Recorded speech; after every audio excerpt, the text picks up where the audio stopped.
नमस्कार। Vision IAS के news today के इस अंक में आप सभी का स्वागत है। इस अंक में हम आपके लिए लेकर आए हैं यूपीएससी परीक्षा की दृष्टि से महत्वपूर्ण कुछ अहम खबरें। इस अंक के साथ मैं हूँ दिव्या तोमर।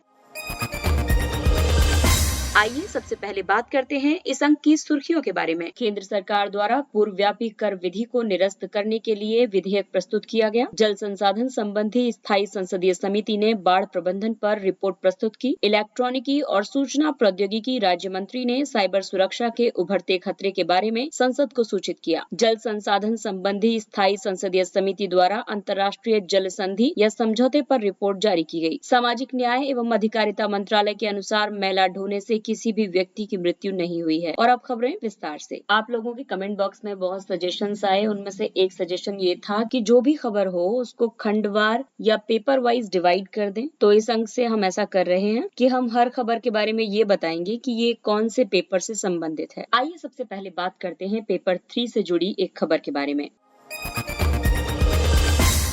केंद्र सरकार ने पूर्वव्यापी कर विधि को निरस्त करने के लिए विधेयक प्रस्तुत किया है। कराधान विधि संशोधन विधेयक 2021 वित्त अधिनियम 2012 द्वारा प्रस्तुत किए गए पूर्वव्यापी कराधान उपायों में संशोधन का प्रस्ताव करता है। पूर्वव्यापी कराधान यानी रेट्रोस्पेक्टिव टैक्सेशन एक देश को कुछ उत्पादों, वस्तुओं या सेवाओं, सौदों और कंपनियों पर कानून पारित करने की तिथि के पहले से कर और शुल्क आरोपित करने के लिए नियम बनाने की अनुमति प्रदान करता है। वर्ष 2012 में हुए संशोधन का मुख्य उद्देश्य विदेश में निगमित उन कंपनियों पर कर आरोपित करना था जो भारत में व्यवसाय तो करती थी, लेकिन स्वामित्व में परिवर्तन होने के बावजूद पूंजीगत लाभ कर का भुगतान नहीं करती थी। इस अधिनियम को भूतलक्षी प्रभाव से लागू किया गया था। हालांकि इसके कारण सरकार को केयर्न एनर्जी और वोडाफोन समूह के विरुद्ध मध्यस्थता न्यायालय में पराजय का सामना करना पड़ा है। आइए अब आपको बताते हैं कराधान विधि संशोधन विधेयक 2021 की विशेषताएं। 28 मई 2012 से पहले के किसी भी लेन देन से संबंधित मामले में भारतीय आस्तियों के किसी भी अप्रत्यक्ष अंतरण के लिए बताए गए पूर्वव्यापी संशोधन के आधार पर भविष्य में किसी भी कर की मांग नहीं की जाएगी। 28 मई 2012 से पहले भारतीय आस्तियों के अप्रत्यक्ष अंतरण के लिए की गई मांग को विनिर्दिष्ट शर्तों के अनुपालन के बाद निरस्त कर दिया जाएगा। विधेयक में इन मामलों में उन पर किसी ब्याज के बिना प्रस्तावित राशि को वापस करने का भी प्रस्ताव किया गया है। हालांकि 28 मई 2012 के बाद निष्पादित भारतीय आस्तियों से संबद्ध अपतटीय लेन देन अभी भी कर के योग्य हैं, क्योंकि इनके लिए कानून के पूर्वव्यापी अनुप्रयोग का कोई प्रावधान नहीं है। पूर्वव्यापी कर मांगों की स्थिति तब होती है जब न्यायालय के स्थगन आदेश के कारण मूल्यांकन लंबित है, कुल मांग के मामले में, माध्यस्थतम से संबद्ध मामले में या माध्यस्थतम द्वारा दिए गए निर्णय के मामले में।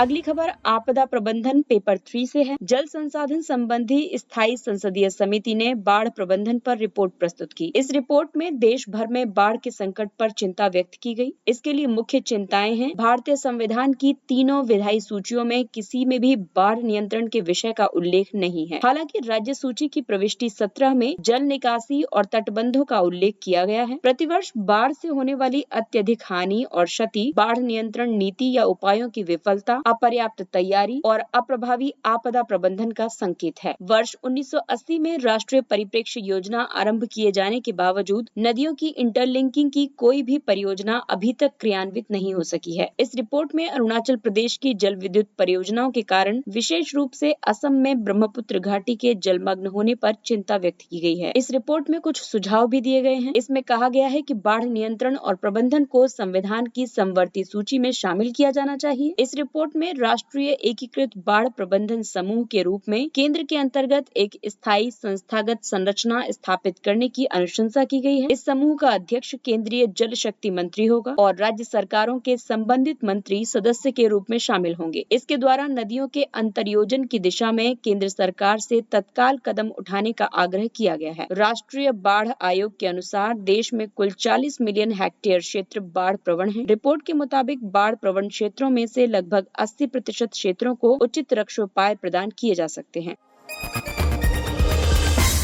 अगली खबर पेपर 3 के सूचना प्रौद्योगिकी और कंप्यूटर खंड से है। इलेक्ट्रॉनिकी और सूचना प्रौद्योगिकी राज्य मंत्री ने साइबर सुरक्षा के उभरते खतरे के बारे में संसद को सूचित किया। Indian computer emergency response team यानी सर्टिन के अनुसार वर्ष 2021 के प्रथम 6 महीनों में साइबर सुरक्षा से संबंधित 6,07,000 से अधिक घटनाएं हुई। इनमें से लगभग 12,000 घटनाएं सरकारी संगठनों से संबंधित थी। सर्टिन इलेक्ट्रॉनिकी और सूचना प्रौद्योगिकी मंत्रालय माइटी के अधीन है। ये भारत में साइबर सुरक्षा खतरों की निगरानी और नियंत्रण करने के लिए एक नोडल एजेंसी है। भारत में साइबर सुरक्षा से संबंधित कई मुद्दे विद्यमान हैं, जैसे पर्याप्त मानव संसाधन और अनुसंधान एवं विकास का अभाव, असमन्वित साइबर सुरक्षा ढांचा, आयातित इलेक्ट्रॉनिक्स एवं सूचना प्रौद्योगिकी उत्पाद और अपर्याप्त बजटीय आवंटन। हालांकि भारत द्वारा इस संबंध में कई प्रयास किए गए हैं, जैसे कंप्यूटर सिस्टम, कंप्यूटर नेटवर्क और इलेक्ट्रॉनिक प्रारूप में डेटा और सूचना के उपयोग को सूचना प्रौद्योगिकी अधिनियम 2000 द्वारा विनियमित किया जाता है। सुरक्षित साइबर तंत्र स्थापित करने के लिए राष्ट्रीय साइबर नीति 2013 लागू की गई है। महत्वपूर्ण सूचना अवसंरचना के संरक्षण और लचीलेपन के लिए राष्ट्रीय महत्वपूर्ण सूचना अवसंरचना संरक्षण केंद्र स्थापित किया गया है। वर्ष 2018 में साइबर सुरक्षा भारत पहल आरंभ की गई थी। इसका उद्देश्य साइबर अपराध के बारे में जागरूकता सृजित करना है। राष्ट्रीय साइबर सुरक्षा समन्वय केंद्र यानी NCCC स्थापित किया गया है। एक साइबर स्वच्छता केंद्र भी स्थापित किया गया है। ये जानकारी मेंस के लिहाज से बहुत इंपॉर्टेंट है। आप इसमें से अपने नोट्स में और ऐड ऑन कर सकते हैं चीजें। साइबर अपराध पर बुडापेस्ट कन्वेंशन साइबर अपराध को संबोधित करने वाली एक अंतर्राष्ट्रीय संधि है, लेकिन भारत इस संधि का हस्ताक्षरकर्ता नहीं है।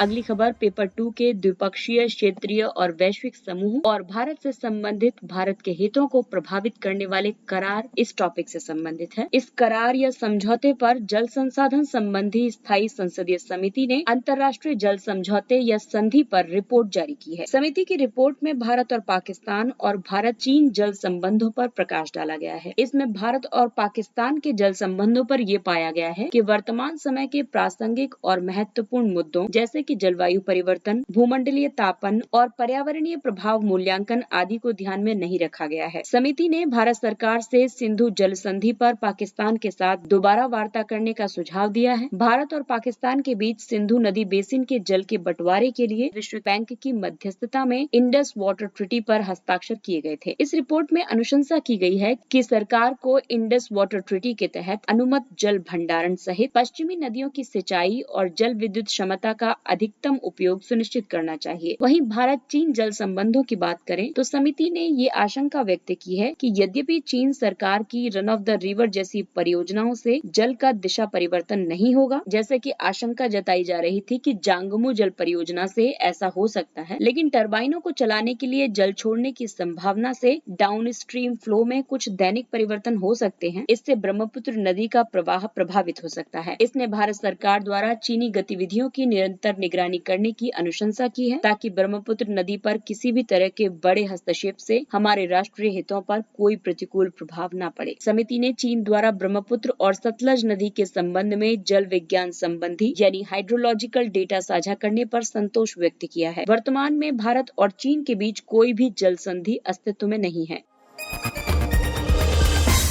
अगली खबर पेपर 2 से है, जिसमें संवेदनशील वर्गों की हम बात करेंगे। सामाजिक न्याय और अधिकारिता मंत्रालय के अनुसार मैला ढोने से किसी भी व्यक्ति की मृत्यु नहीं हुई है। मंत्रालय के अनुसार वर्ष 2013 और वर्ष 2018 में 2 अलग अलग सर्वेक्षण किए गए थे। इन सर्वेक्षणों से ये पता चला है कि हाथ से मैला ढोने के कारण मृत्यु की कोई सूचना प्राप्त नहीं हुई है। हालांकि 1993 से अब तक सीवर या सेप्टिक टैंक की सफाई से जुड़े 941 श्रमिकों की मृत्यु हो चुकी है। तमिलनाडु में सीवर या सेप्टिक टैंक की सफाई के दौरान हुई मृत्युओं की सर्वाधिक संख्या दर्ज की गई है। इसके बाद गुजरात और उत्तर प्रदेश का स्थान है। ये बहुत ही विडंबना की स्थिति है कि देश को आजाद हुए इतना वक्त हो चुका है, लेकिन उसके बावजूद हमारे देश में इस तरह के जो घृणित कार्य हैं, मानव उनको करने के लिए विवश हैं। इस पर आपके क्या विचार हैं और क्या सुझाव हैं, ये आप कमेंट सेक्शन में बता सकते हैं। चलिए आगे बढ़ते हैं। सरकार हाथ से मैला ढोने की प्रथा तथा सीवर और सेप्टिक टैंक की सफाई की प्रथा में भेद करती है। लोगों द्वारा हाथ से मानव मल की की सफाई करने की जाति आधारित प्रथा है।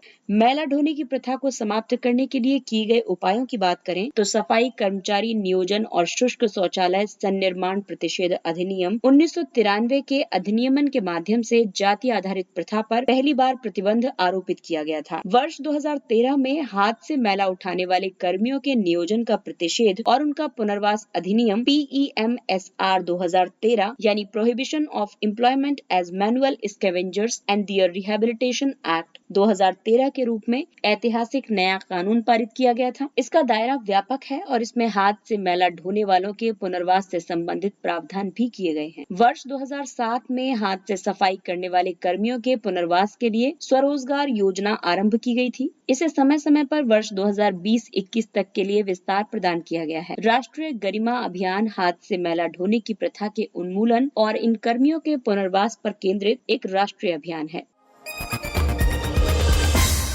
आइए अब बात करते हैं कुछ अन्य महत्वपूर्ण सुर्खियों की। केंद्रीय विश्वविद्यालय संशोधन विधेयक 2021 इसे लोकसभा में प्रस्तुत किया गया है। ये विधेयक केंद्रीय विश्वविद्यालय अधिनियम 2009 में संशोधन पर केंद्रित है। इस संशोधन का उद्देश्य संघ शासित प्रदेश लद्दाख में सिंधु केंद्रीय विश्वविद्यालय के नाम से एक विश्वविद्यालय की स्थापना का प्रावधान करना है। केंद्रीय विश्वविद्यालय अधिनियम 2009 कई राज्यों में शिक्षण और अनुसंधान के लिए विश्वविद्यालयों की स्थापना और उन्हें निगमित करने के लिए अधिनियमित किया गया था। ये उन विश्वविद्यालयों से संबंधित आनुषंगिक विषयों का उपबंध भी करता है। वर्तमान में संघ शासित प्रदेश लद्दाख में कोई भी केंद्रीय विश्वविद्यालय नहीं है। राज्यसभा ने संविधान अनुसूचित जनजाति आदेश संशोधन विधेयक 2021 पारित किया। संविधान राष्ट्रपति को विभिन्न राज्यों और संघ राज्य क्षेत्रों में अनुसूचित जनजातियों को निर्दिष्ट करने का अधिकार प्रदान करता है। इसके अलावा ये संसद को अधिसूचित अनुसूचित जनजातियों की इस सूची को संशोधित करने की अनुमति प्रदान करता है। विधेयक अरुणाचल प्रदेश राज्य से संबंधित संविधान अनुसूचित जनजाति आदेश 1950 की अनुसूची के भाग 18 को संशोधित करने पर केंद्रित है। जैसे अबोर जनजाति को अनुसूचित जनजाति की सूची से हटाया गया है। मिश्मी, इदू और तारोन के स्थान पर मिश्मी कमान, मिजू मिश्मी, इदू मिश्मी और तारोन यानी दिगारू मिश्मी को शामिल किया गया है। मोम्बा के स्थान पर मोनपा, मेम्बार, सारताड़ और सजोलाट जनजातियों को शामिल किया गया है। मिजोरम और असम ने दोनों राज्यों की साझी सीमा से दूर रहने पर समझौता किया। दोनों राज्यों ने अपने अपने पुलिस बल और वन रक्षकों को अशांत अंतर्राष्ट्रीय सीमा से दूर करने के लिए एक समझौते पर हस्ताक्षर किए हैं। ये परस्पर तनाव कम करने और वार्ता जारी रखने की दिशा में उठाया गया पहला कदम है। आपको बता दें कि हाल ही में दोनों राज्यों की पुलिस के बीच हिंसक टकराव हुआ था। गृह मंत्रालय के निर्णय के अनुसार विवादित क्षेत्रों का प्रभार तटस्थ बलों के पास रहेगा।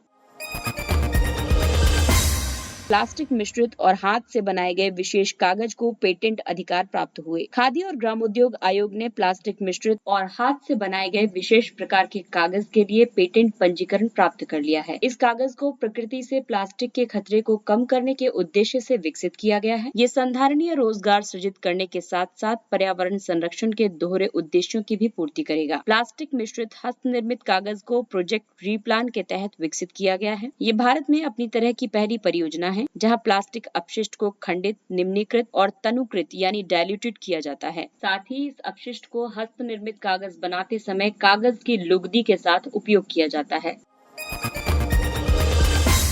स्मार्ट आंगनवाड़ी परियोजना ये केरल सरकार द्वारा आरंभ की गई एक पहल है। ये आंगनवाड़ी केंद्र में बच्चों के समग्र शारीरिक और मानसिक विकास के लिए प्रदान की जाने वाली सेवाओं में सुधार के लिए लक्षित है। ये classroom, dining hall, kitchen, store room, creative zone, indoor और आउटडोर खेल क्षेत्र के लिए स्थान प्रदान करती है। समेकित बाल विकास योजना ICDS की अम्ब्रेला योजना के तहत आंगनवाड़ी सेवाएं बाल्यावस्था में देखभाल और विकास के लिए संचालित प्रमुख कार्यक्रमों में से एक है। ICDS के तहत 6 सेवाओं का पैकेज प्रदान किया जाता है, जिनमें शामिल है अनुपूरक पोषण, पूर्व विद्यालयी अनौपचारिक शिक्षा, पोषण और स्वास्थ्य शिक्षा, टीकाकरण, स्वास्थ्य जांच और रेफरल सेवाएं।